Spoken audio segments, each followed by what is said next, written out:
Bismillahirrahmanirrahim. Wa qala sallallahu alaihi wasallam. Di dalam kitab Al-Qur'an ternyata juga selain daripada membahas hak dan kewajiban baik terhadap suami atau istri, dan juga ada golongan-golongan yang dimana setiap amalan manusia itu tidak diterima oleh Allah Subhanahu wa taala, khususnya amalan salatnya. Kata Nabi Muhammad sallallahu alaihi wasallam, "Salasatun la yaqbalu Allahu lahum salatan." Kata Nabi Muhammad sallallahu alaihi wasallam, ada 3 golongan yang tidak diterima oleh Allah Subhanahu wa taala. Apanya yang tidak diterima oleh Allah? Yakni salatnya. Wala turfa'u lahum, dan tidak diangkat amal kebaikannya atau segala perbuatan amal baiknya ila samai, ke langit, hasanatun, atas kebaikannya. Al-'abdul adamu, yang pertama yaitu abdi atau hamba yang kafir, min sayyidihi, dari majikannya.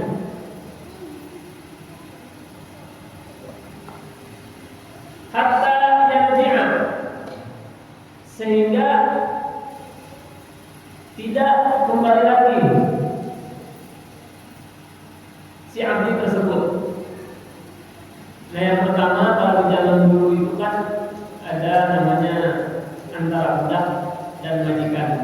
Nah, kalau golongan pertama ini insya Allah kita tidak akan termasuk, karena di zaman sekarang itu tidak ada perbudakan. Kalaulah pada zaman dulu, misalkan Bang Fahmi hidupnya di zaman perbudakan itu, ternyata Bang Fahmi ini kabur dari majikannya, dari Pakani misalnya, dari majikan. Nah, ini Bang Fahmi ini nggak bakal diterima sholatnya selama kabur. Misal Bang Fahmi kabur nih ke Malaysia, di sana rajin ibadahnya, sholat wajibnya, sholat sunnahnya, dua tahajudnya, tapi tidak akan diterima karena kabur dari Pakandi, tidak izin pergi ke Malaysia.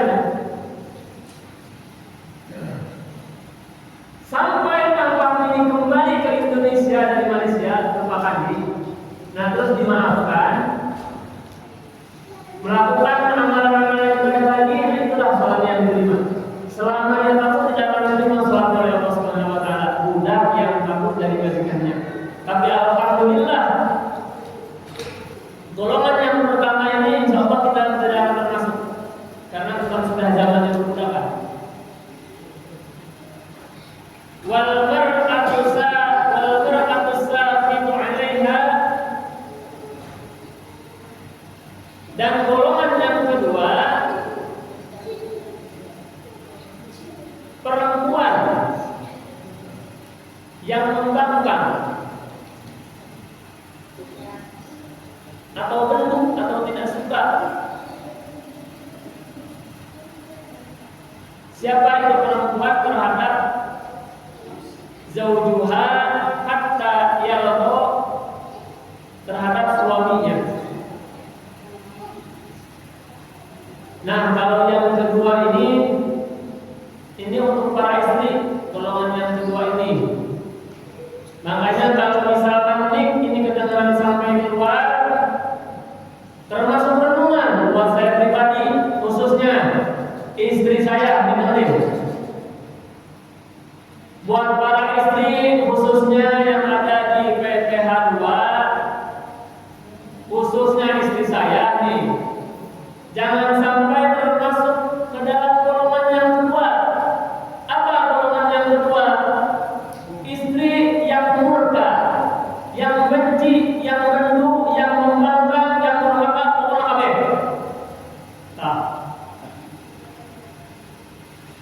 terhadap suaminya, maka selama dia bendu, dia tidak suka, dia murka, dia membangkang terhadap suaminya, walaupun sholatnya sehari semalam dia lakukan, tidak akan diterima oleh Allah Subhanahu wa Ta'ala. Ini bukan kata Pak Iqbal, tapi ini kata Nabi. Kalau Nabi sudah bersabda, itu tidak bisa dipungkiri, harus percaya.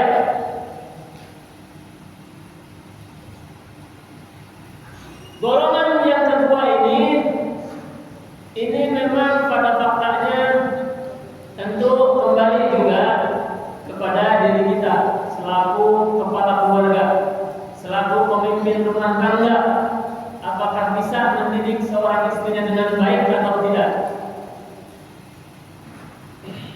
Karena bahkan terkait izin pun seorang istri terhadap suami itu penting. Jangankan izin pergi keluar, buang sampah ini dari dalam rumah keluar,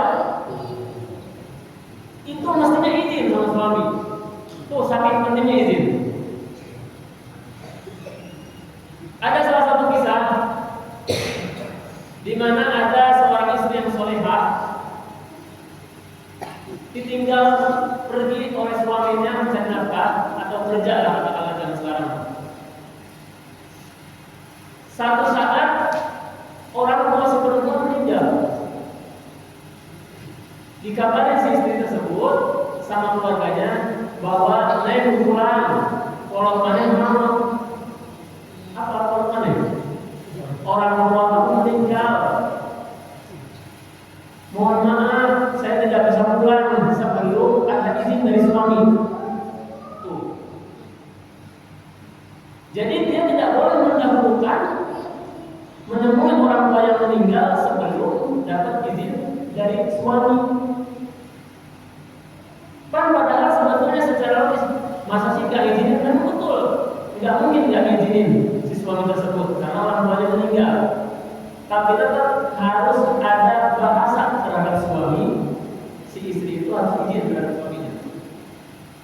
Kalau sekarang apalagi lebih mudah. Kalau dulu kan benar-benar harus menunggu suaminya pulang. Kalau sekarang ada handphone, ada komunikasi, gampang tinggal telepon atau apa ya. Dan golongan yang ketiga kata Nabi, wassakratu hatta yasqu. Orang yang mabuk sehingga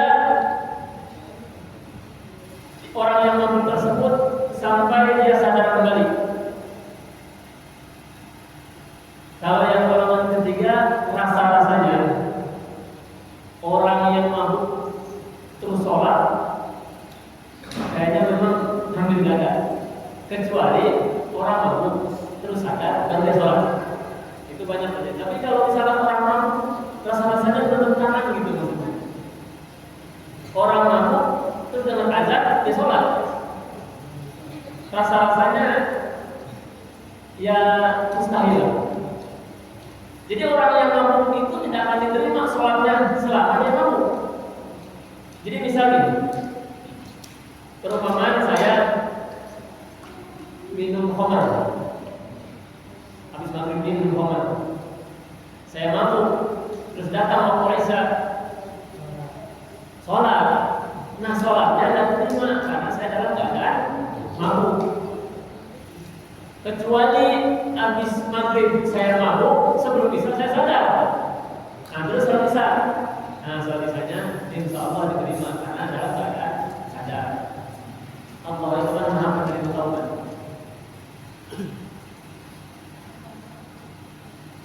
Wa qala sallallahu alaihi wasallam, idza qalatil mar'atu li zawjiha ma ra'aitu minka khairan. Di mana-mana si istri berbicara terhadap suaminya dan tidak melihat dan tidak sama sekali melihat ada kebaikan terhadap suaminya, Nah, jadi kalau si istri ngomong sama suaminya dan dianggap tidak pernah melihat adanya kebaikan sama sekali daripada suami, nah itu termasuk perempuan yang membangkang, yang durhaka terhadap suami. Udah mah misalkan minta dibeli ini diturutin, minta dibeli ini diturutin. Bahkan ketika nafkahnya seorang istri itu kurang dan ditambahin sama suaminya. Pokoknya suaminya baiklah, selalu melakukan hal-hal baik untuk si istrinya, tapi dalam memeliharakan si istri ini tidak pernah ada kebaikan dalam suami. Nah, bagi para istrinya hati-hati. Karena pada saat sejarah mengatakan pada saat Nabi Muhammad SAW melakukan Isra Mi'raj, itu ditampakkan oleh Allah Subhanahu Wa Taala di neraka itu ternyata banyak perempuan. Kalau laki-laki mah ya sama banyak juga, cuma lebih banyak perempuan. Karena kenapa? Daripada banyak fitnahnya terhadap perempuan, juga karena seorang istri ini tidak pernah bersyukur apa yang dikasih oleh suaminya. Karena kewajiban suami menafkahi istri itu memang sesuai kemampuan, bukan sesuai nafsu atau mengikuti keinginan istri, tapi sesuai kemampuan yang dihasilkan daripada suami. Ngeri-ngeri sedap Pak sebetulnya kalau mengaji ini, khususnya bagi saya, karena saya juga berumah tangga. Ngeri-ngeri sedap harus jadi contoh berarti. Kalau ada cekcok di rumah saya, bisa jadi panutan, cekcok juga di yang lain.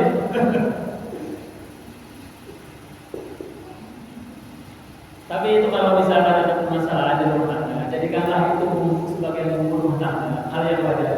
Karena itu tidak ada yang sempurna kecuali Nabi Muhammad SAW. Tapi Nabi selalu memberikan contoh terhadap kita selaku umatnya untuk menjalin rumah tangga sehingga menuju rumah tangga yang sakinah wawarahmah. Dengan kajian-kajian ilmu inilah supaya kita bisa mengaplikasikan dalam kehidupan rumah tangga kita, khususnya dalam rumah tangga kita. Ini Pak, kalau saya itu sebagai contoh aja contoh penting. Kalau saya ada permasalahan dengan istri, saya selalu mengajarnya. Sini mah kita baca barang-barang kitabnya. Gitu. Nah kalau ada kesalahan dari saya terhadap istri, buka ya kita balikin. Buka ya ayah menggaji kita buka. Jadi ternyata ada semua kan. Jadi ada hak dan kewajiban, bukan hanya untuk suami saja, tapi juga istri juga punya hak di dalam rumah tangga. Jadi suka dibalikin di sini nih.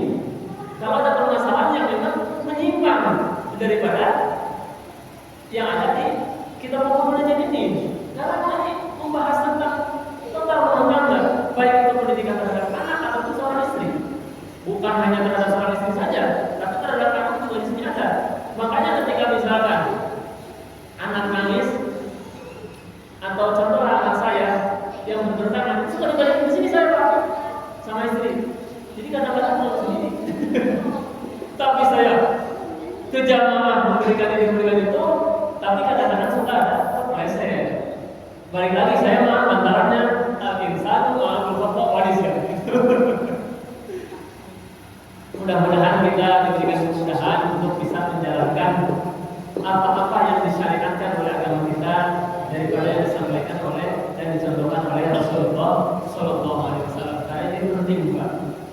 Bahkan ini nanti menjadi pertanggungjawaban kita di akhirat kelak. Kita lanjutkan. Wa qala sallallahu alaihi wasallam, ayyuma imra'atin sa'alat zawjaha talaqa min ghairi at-talaqa min ghairi ma ba'sin fa haramun 'alaiha. Nabi Muhammad sallallahu alaihi wasallam siapa saja perempuan yang minta kepada suaminya tolak atau talak, tidak ada kebutuhan permintaan talak tersebut, maka hukumnya haram alaiha, kepada perempuan tersebut. Salah satu perceraian itu adalah salah satu yang dimurkai oleh Allah Subhanahu wa taala. Tapi ada haknya di mana perempuan itu boleh meminta talak terhadap suaminya ketika suami tidak pernah bertanggung jawab atas lahir dan batinnya. Itu berhak. Tapi kalau tidak ada kebutuhan tersebut, tidak dibolehkan seorang perempuan meminta talak dari suaminya. Apalagi hanya sekedar materi atau ekonomi, tentang merangsang ayo minta talak, kawin di rumah harus berbayar, nggak bisa menikmati ya. Ya kan kalau tadi siapa yang bisa menjamin? Tidak ada yang bisa menjamin. Ini para istri perempuan, ini jangan sampai kita hanya tergiur dengan materi atau hal-hal yang sifatnya harta dunia. Ketika kita meminta cerai terhadap suami karena miskin materi, terus dia nikah lagi sama orang kaya, besoknya mati. Nah, iya. Nikmatin harta kaya, mendapatkan dosa besar dia. Nah, emang saya bisa, ada yang bisa menjamin usia saya sama Isa? Tidak ada.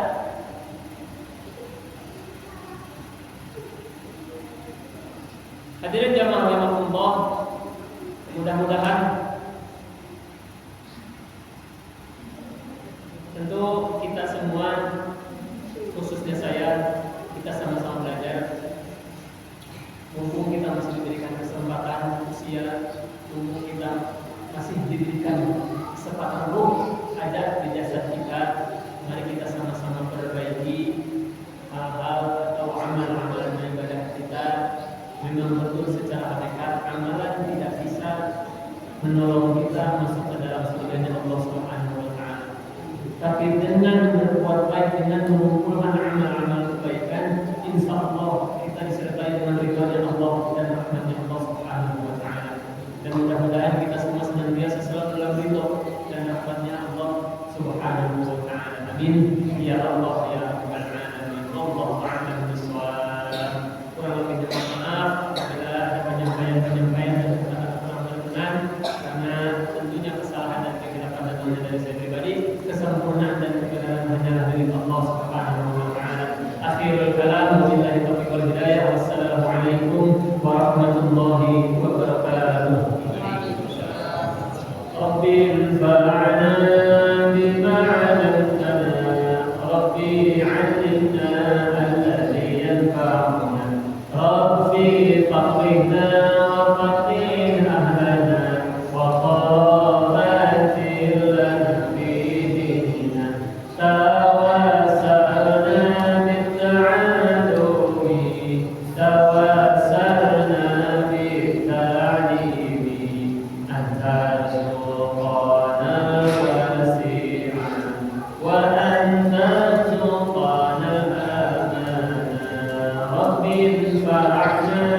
بما علمتنا، ربي علمنا